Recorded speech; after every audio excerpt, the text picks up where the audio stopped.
when I was riding to work this morning, man, it was chilly. It was cold and it was just about to start raining and at least drizzling. In other words, it was miserable and cold. However, it's still better than any coffee in sense of like waking up in the morning. You know what I mean. So now that it's a little bit warmer and my teeth are not just shivering together, I want to talk quickly about like what to do or like how to ride in the cold comfortably.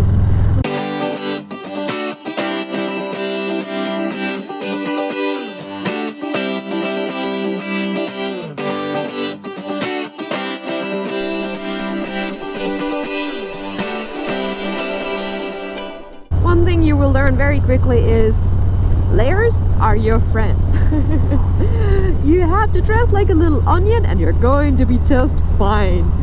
For example, this morning we only had about like 4 degrees Celsius and like I said, it's kind of like moist and cold and just gross. But now we're looking at about 8 degrees Celsius only a few hours later, which means it's already warmer and sunnier and we don't need quite as many layers. Even though, to be honest, I am constantly a frozen icicle as is, so the layers do come in handy regardless. So next to like a nice cozy t-shirt that has a little bit of a thermal layer on it, as well as a thicker sweater, and then my most new favorite thing, I actually stole it from Andy, a heated vest. Heated vest, guys, so freaking good. I don't understand why we haven't bought any of those earlier. And then of course my warm riding jacket on top of it all, so it's nice and wind protected and my arms are getting warm too and not just or staying warmish. And then the heated gloves.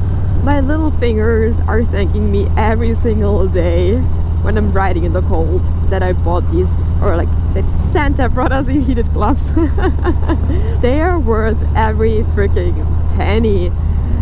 I can't understand how we were riding in the cold previously without having those. So much better. You know, like as soon as you're getting cold, it's no matter what you do, it seems that you can't warm up anymore, and being frozen up is very energy draining.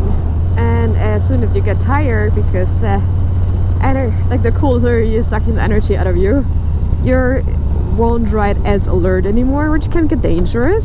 So the more energy you can keep, and the more energy, oh god, okay, just because we're waiting here now on a freaking red light, this is the thing I hate the most about riding a motorcycle. Not the cold, not the heat, not the rain, no, it's freaking red lights. I can't stand them.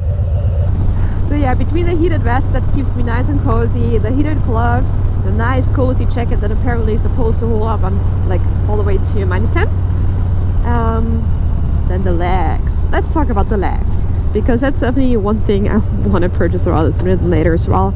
I want to have heated pants, yeah, or heated underpants, anything like that, because the only thing that really gets pretty cold now are like my thighs and my knees, and I mean like these are still like big surfaces, so they're getting cold, which means I'm getting cold, even though I have a little bit of the windshield and it's kind of like closer to the engine, so they have a little bit of warmth around them. Eventually they're still getting cold, especially if it starts drizzling a little bit and they get a little bit damp. Not a fun thing, not a fun thing. But again, until you have heated pants, layers are your friends again, for sure.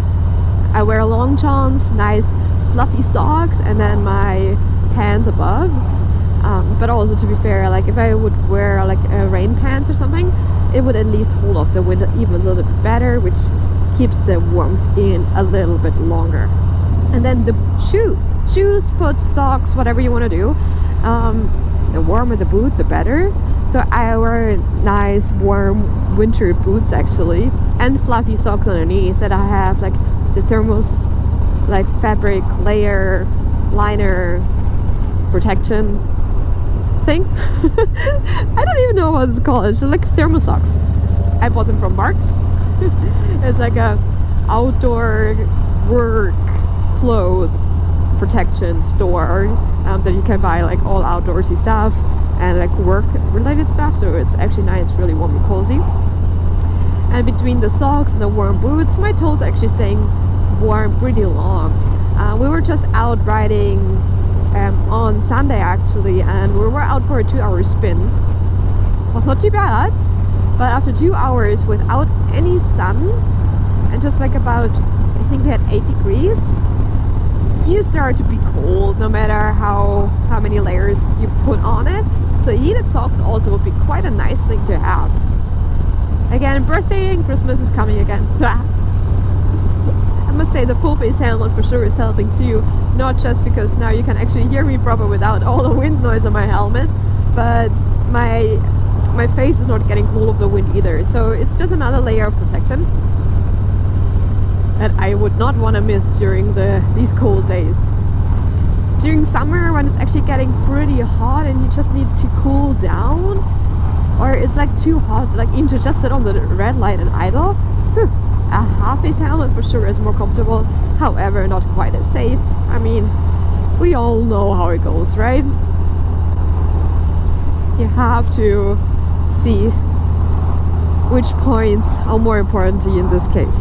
Usually I'd say protection, definitely, but sometimes if you would overheat too much, overheating, guys, is not fun. You have no air conditioning on your motorcycle. Like the only air conditioning you have is the wind, which then is wanted during the summer months.